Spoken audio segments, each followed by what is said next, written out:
Hello, and welcome to Cutting Through the Noise, Signature FD's weekly investment briefing, where we break down the latest economic trends and market data to help inform your investment decisions for the week ahead.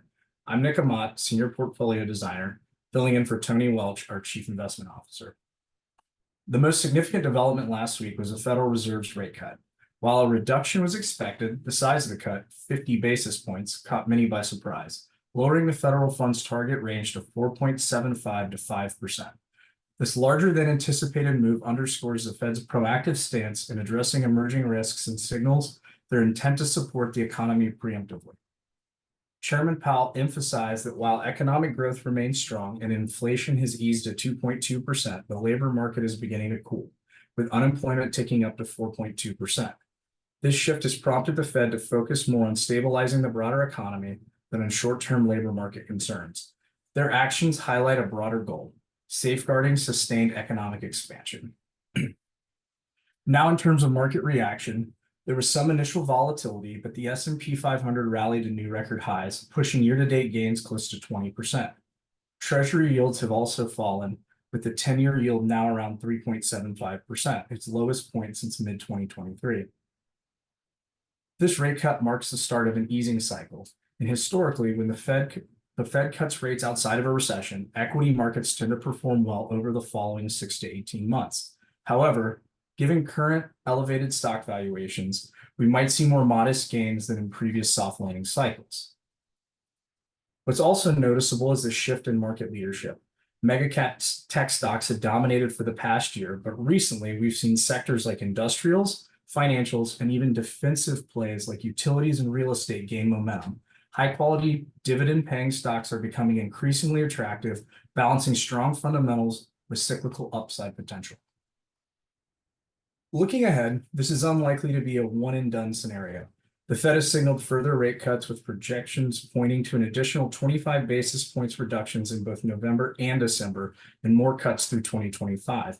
The market believes the aim is to bring the federal funds rate down to a neutral level around 2.9%. While this will take time, it should gradually reduce borrowing costs, setting the stage for potential growth reacceleration in 2025.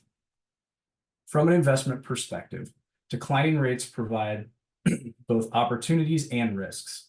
Bonds should benefit from lower rates, but there's reinvestment risk for the investors holding substantial amounts of cash.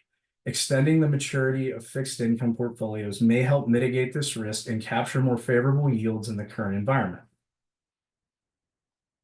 On the corporate side, although stock valuations remain stretched, lower rates make equities more appealing relative to bonds.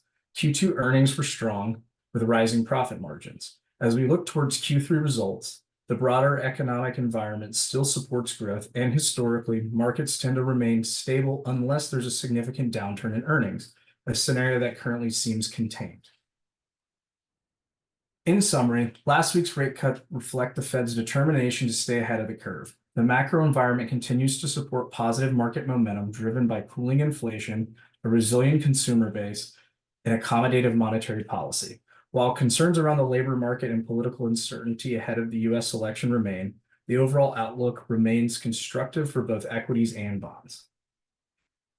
Additionally, as we look ahead to the broader economic and political landscape, the 2024 presidential election is beginning to take center stage.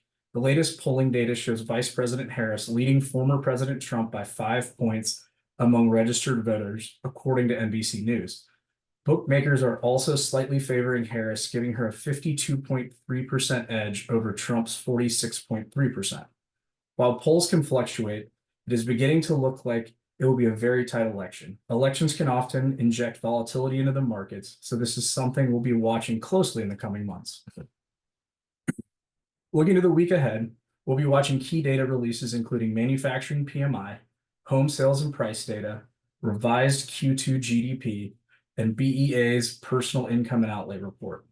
While this data will be backwards looking, it should provide additional clarity on how resilient the economy has been prior to the Fed's recent rate cut and give us a better understanding of trends in business activity and consumer spending. Thank you for tuning into this week's update. We'll continue to monitor these developments and provide insights as they unfold. Have a great day.